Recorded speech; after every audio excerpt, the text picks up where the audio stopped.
तो आज मैं आपको जो पत्थर की चौखट होती है उसके बारे में चंद जानकारियाँ साझा करने जा रहा हूँ। ये जो आप देख पा रहे हैं ये एक ग्रेनाइट का पत्थर है, ये वाला। एक लेयर पीछे की तरफ में जो ये मोटाई आपको दिख रही है, ठीक, और दूसरी लेयर ये सामने की तरफ में है। तो ये दो पत्थरों को, एक इतनी चौड़ाई का और एक इतनी चौड़ाई का, दो पत्थर काट कर उसको किस चीज़ से, एक एरलडाइट करके एक हमारे पास में ग्लू आता है, तो जब पत्थरों को जोड़ने के लिए यूज़ करते हैं तो एरल लाइट से वो पत्थरों को जोड़ दिया जाता है और हमेशा के लिए परमानेंट काम करता है, कभी किसी भी तरीके से अलग नहीं हो सकता। तो ये दो पत्थर को हमने जोड़ दिया। दो पत्थर को जोड़ने के बाद में ये जिस तरीके का आपका पूरा फ्रेम दिख रहा है, ये वाला आपका पत्थर का फ्रेम बना है। इसकी एडवांटेज क्या हुई?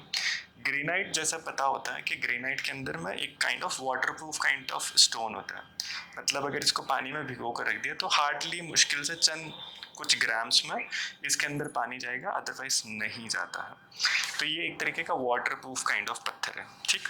दूसरी चीज़ कि जहाँ पर भी आपके एक्सटर्नल एरियाज हैं, जैसे कि आप एग्जिट करके जहाँ पर बारिश वारिश का या इस तरीके की इशू रहती है, या फिर जैसे आपका बाथरूम के अंदर में जो चौखटें लगती हैं वहाँ पर कंटिन्यूस पानी होता है, तो वहाँ पर जो फ्रेम लगा है तो वहाँ पर इस तरीके के फ्रेम यूज़ किए जा सकते हैं। थोड़ी सी सावधानी लगाने के टाइम पर आपको बरतनी होती है, क्योंकि जब इसके अंदर में हम ये वाली जो चीज़ होल करते हैं लार्ज करने के लिए, तो इस होल को करने के लिए आपको बहुत अच्छे तरीके से एक बिट यूज़ करते हैं, जो कि जैसे कोर कटिंग होती है प्लम्बिंग के केस में, उसी तरीके से इसके अंदर में स्टोन की कोर कटिंग करने के लिए पतली बिट यूज़ होती है, जिससे कि इम्पैक्ट ना करे और टूट ना जाए।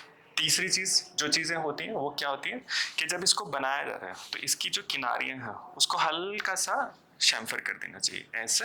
और जैसे यहाँ पर भी मैंने बताया ना ये चीज़ें, तो ये चीज़ जैसा हमने लिफ्ट वाले केस में बात करी थी, उसी प्रकार से आप इसको ऐसे भी कर सकते हैं या फिर ये हल्का से राउंड। तो इन चीज़ों से आपने क्या इंश्योर कर लिया कि जब भी कभी इसके अंदर में इस तरीके से चोट लग गया या कुछ हो गया किसी भी टाइप का, तो उसमें ज़्यादा जोर से नुकसान होने की संभावना हमारे पास में ख़त्म हो जाती है।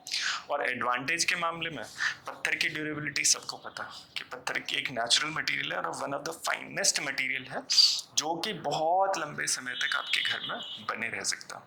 तो इसकी मल्टीपल यूसेज मैंने आपसे शेयर किया। Thank you very much.